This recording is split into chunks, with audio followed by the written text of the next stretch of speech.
I've been sitting right here the whole time, and you're asking if you can marry my wife right in front of me?" Kevin had lost it. Now it was Jason's turn to stick his nose in things. "Who do you think you are? You have no right to speak here. You're not a member of the family." "I may not be much, but I'm better than you Kevin spat back. "I'll kick your ass, loser." Everyone was upset to see this, but nobody made a move to stop Jason. They were all expecting to see Kevin get beaten up. But Kevin stood his ground very calmly. "What are you just standing there for? Hurry up and leave." Jason threw the first punch, but Kevin stepped to the side to avoid it and caught his fist. "So, you're going to get violent, are you?" Then Kevin twisted Jason's wrist with a move that his friend Emo had shown him back when he was his family bodyguard. Everyone there heard a sharp pop, and Jason let out a loud moan. "Why have you always been such a douche to me?" Jason felt like one of his ribs might be broken. He sat on the floor yelling in pain as he held his wrist. Just then, Dorothy walked up to Kevin and slapped him in the face. "How dare you ruin Grandma's birthday?" Dorothy was furious. "After all that we've done for you, this is how you repay us? Get out, now!" By now, Jason was slowly standing up with a little help. "Oh, he's not getting off so easy. You're a dead man." Jason pulled out his phone, scrolled through his contacts, and made a call. But Kevin wasn't paying any attention to Jason. He was staring blankly at Dorothy. His penetrating stare made her uneasy. He finally spoke. "Lily and I have been married for 2 years. Things have been hard while I tried to get back on my feet, but I thought we still had a pretty good relationship." He began to smile before he continued. "Maybe it's my fault that everyone here looks down on you and Lily. Maybe I deserve that slap. I don't know. But from now on, we're even." Kevin clenched his fist tightly. "From now on, I'll have nothing to do with this family. I've had enough of this. If you want me to come back, you'll have to make Grandma Jones get down on one knee and beg me." Grandma Jones's birthday party had just been completely ruined by the fight between Jason and Kevin. Unfortunately for Jason, Kevin kicked his butt in the fight, so Jason called up a friend to help, who showed up pretty quickly with a few of his toughest bodyguards. "Drake, thanks for getting here so fast. Drake, this is the I told you about." One of the Joneses recognized Jason's friend. "Drake? That's one of the toughest crime lords in the city." Lily heard this and got scared for Kevin's safety. "Kevin, run!" Before she got 2 steps, Bradley stopped her. "Lily, what are you doing? Drake's a very dangerous man."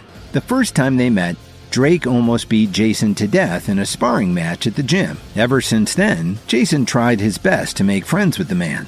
"So you're the one who hurt my friend. So are you his friend or just his guard dog?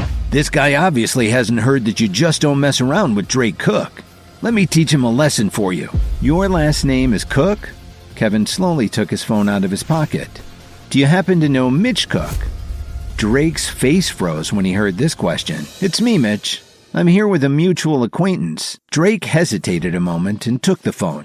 While he talked, his expression changed from anger to confusion to worry. "Are you sorry now?" "Yes, Mr. Williams, I'm very sorry." Of course, Kevin had just called his friend Mitch to set Drake straight. The message he gave him was short and sweet.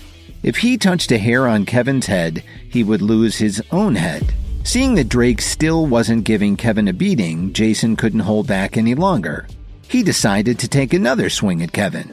But before his fist even made contact with Kevin's face, Drake grabbed Jason and threw him to the ground. "What kind of mess have you gotten me into?" Drake kept cursing while he slapped Jason over and over. Then he turned to the men who had come with him and gave them an order. "See if you can knock a little sense into him." They immediately surrounded Jason and started dragging him towards the side exit. When Kevin was gone, Drake let out a long breath and told his men to stop slapping Jason around. Then he took his men and left. The Joneses slowly walked over and surrounded Jason. "Jason, are you all right?" Suddenly, one of her other grandsons rushed into the room. "Grandma, Mr. Cook is pulling up outside." The Joneses were surprised. Grandma Jones is really important. Even someone as powerful as Mitchell Cook has come to see her on her birthday. "Miss Jones, may I ask if Kevin is here?" "I'm sorry, Mr. Cook. Kevin has already left." "Oh, Well, since Kevin isn't here, I won't take much of your time. I understand that today is your birthday. Please accept the small gift. Cook snapped his fingers and one of his bodyguards walked up and placed the gift on the table. When the Jones family arrived home after the disastrous birthday party, one of the young Jones men announced from the doorway, "Grandma, President Wright of West Chicago International has arrived." "Hello, Mrs. Jones."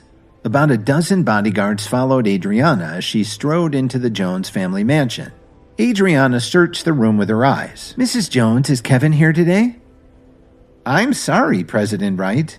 Kevin isn't here at the moment." "Since Kevin isn't here, I won't take up any more of your time." Adriana motioned for one of her bodyguards to place a beautifully wrapped gift box on the table. "This is a small token of my esteem. Happy birthday." After saying this, Adriana turned around and left with her entourage. Jason's face fell, and he wasn't the only one in the room who looked shocked. "Someone go get Kevin and bring him back here." Lily reacted first and immediately rushed out of the room. Bradley followed closely behind her. As she walked, she dialed Kevin's number. He answered after a couple of rings and she asked excitedly, "Where are you?" "I'm on my way home. Don't worry, Lily. I'll go and pack my things. I'll be gone by the time you get home." "No, please wait for me. I'm on my way." When Bradley saw her getting into a taxi, he hurried to the parking lot and jumped in his car. Half an hour later, Lily arrived at home. When she got out of the cab, she was surprised to see Bradley running towards her. Bradley grabbed Lily's wrist and asked her, "Lily, what are you doing here? Come back with me. Grandma is about to make an announcement to everyone about our marriage. I'm not going with you." "Are you here to see Kevin? But he's out of your life now. And Grandma has agreed to let me marry you. Don't you see? Now you can be my wife. Let the go." Bradley was desperate. His only way into the Jones family was through Lily. After that, he planned on taking advantage of Grandma Jones's love for him. Then he could use the Jones family fortune to help him make a comeback. "Bradley, I've been married to him for 3 years. Do you think I could have spent that much time with him if I didn't have some feelings for him?" It was hard for Lily to admit it, even to herself, but she did have feelings for Kevin. While they were struggling like this, a black car slammed on its brakes and stopped at the side of the road. Dorothy quickly got out. Bradley looked in Dorothy's eyes and then turned to Lily. "It's still very hot outside. Why don't you and Lily get in the car and cool off? Then you can talk some sense into her." Bradley grinned as he got into the driver's seat and locked the doors. What Dorothy and Lily didn't know was that Bradley had put child locks on the car door. They wouldn't be able to leave. The black car slowly drove away. Kevin, who had been watching from the window, saw everything. An hour later, Bradley parked outside of an ominous house and brought a rope over to tie both Dorothy and Lily up before bringing them inside. "You really ought to save your strength. Even if you scream until you're hoarse, no one will hear you." "What? Didn't you buy the Dream Lover necklace for me?" "Ha! Lily, you're not that special. I was just toying with you."